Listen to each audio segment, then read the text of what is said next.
Welcome to நெத்தி சுவை விருந்து. இன்றைக்கி நம்ம சூப்பரான ஒரு மஷ்ரூம் மஞ்சூரியன் ரெசிபி எப்படி பண்ணுறதுன்னு பார்த்துடலாமா? இந்த மஷ்ரூம் மஞ்சூரியன் பார்த்தீங்கன்னா நீங்கள் வெஜ் புலாவ், ஃப்ரைட் ரைஸ் இதுக்கு எல்லாமே நீங்கள் சைட் டிஷ்ஷாக வச்சு சாப்பிட்லாம். இது எப்படி பண்ணுறதுன்னு குயிக்காக ஒரு வீடியோவில் பார்த்துடலாம் வாங்க. ஃபர்ஸ்ட்டு மஷ்ரூம் மஞ்சூரியன் பண்ணுறதுக்கு நம்ம மஷ்ரூம் இந்த மாதிரி வாஷ் பண்ணி எடுத்துக்கலாம். அடுத்து இந்த மாதிரி சின்ன சின்ன பீசஸாக கட் பண்ணி எடுத்துக்கோங்க.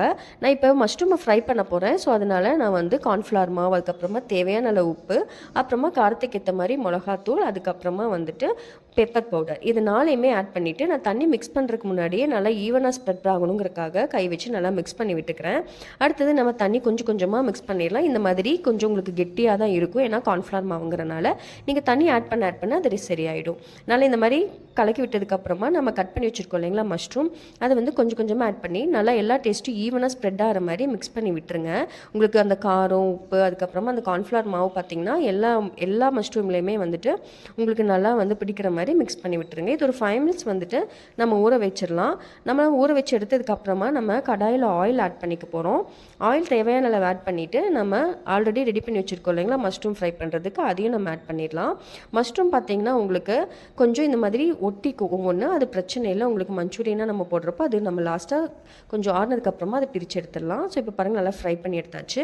அடுத்தது நம்ம கடாயில் ஆயில் ஆட் பண்ணிவிட்டு நான் ஆல்ரெடி கட் பண்ணி வச்சுருக்கேன், அதாவது பூண்டு இஞ்சியும் சின்ன சின்ன பீசஸாக, அதையும் வந்துட்டு நம்ம நல்லா ஆயில் ஆட் பண்ணிக்கிட்டு நல்லா ஃப்ரை பண்ணிடலாம். அடுத்தது பெரிய வெங்காயம், அப்புறமா கேப்சிகம், இந்த மாதிரி பெரிய பெரிய சைஸில் வந்துட்டு கட் பண்ணி எடுத்துட்டேன். ஸோ அதையும் நம்ம ஆட் பண்ணிக்கலாம். உங்களுக்கு வேணும்னா கேப்சிகமும் வெங்காயம் நீங்கள் கூட்டியோ குறைச்சோ நீங்கள் ஆட் பண்ணிக்கலாம். அடுத்தது நம்ம ரெட் சில்லி சாஸ் உங்களோட காரத்துக்கு ஏற்ற மாதிரி ஆட் பண்ணிக்கோங்க. டொமேட்டோ கெச்சப், அதுக்கப்புறமா சோயா சாஸ், இது மூணையுமே ஆட் பண்ணிக்க போகிறோம். உங்களுக்கு ரெட் சில்லி சாஸும் டொமேட்டோ கெச்சப்பும் உங்கள் டேஸ்ட்டுக்கு தகுந்த மாதிரி கூட்டியோ குறைச்சோ நீங்கள் ஆட் பண்ணிக்கோங்க.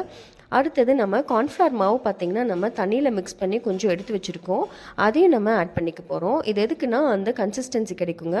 அடுத்தது கொஞ்சமாக தண்ணி ஆட் பண்ணிவிட்டு நம்ம ஃப்ரை பண்ணி வச்சுருக்கோம் இல்லைங்களா மஷ்ரூம், அதையும் நம்ம போட்டுடலாம். அப்புறமா டேஸ்ட்டுக்கு தகுந்த மாதிரி உப்பு ஆட் பண்ணிக்கோங்க. நம்ம ஸ்ப்ரிங் ஆனியன்ஸ் சின்ன சின்னதாக கட் பண்ணியிருக்கோம், அதையும் நம்ம ஆட் பண்ணிடலாம். ஆட் பண்ணிவிட்டு ஒரு 2 மினிட்ஸ் விட்டுருங்க, நல்லா மிக்ஸ் பண்ணிவிட்டு. இப்போ பார்த்தீங்கன்னா உங்களுக்கு ஸ்வீட்னஸ் வேணும்னா டொமேட்டோ கெச்சப் ஆட் பண்ணிக்கோங்க. இல்லை கொஞ்சம் காரம் வேணும், ஸ்பைஸியாக வேணும்னு நினைக்கிறவங்க ரெட் சில்லி சாஸ் கூட நீங்கள் நிறைய ஆட் பண்ணிக்கலாம். ஸோ அவ்வளோதாங்க, ரொம்ப டேஸ்டியான மஷ்ரூம் மஞ்சூரியன் ரெடி ஆயிடுச்சு.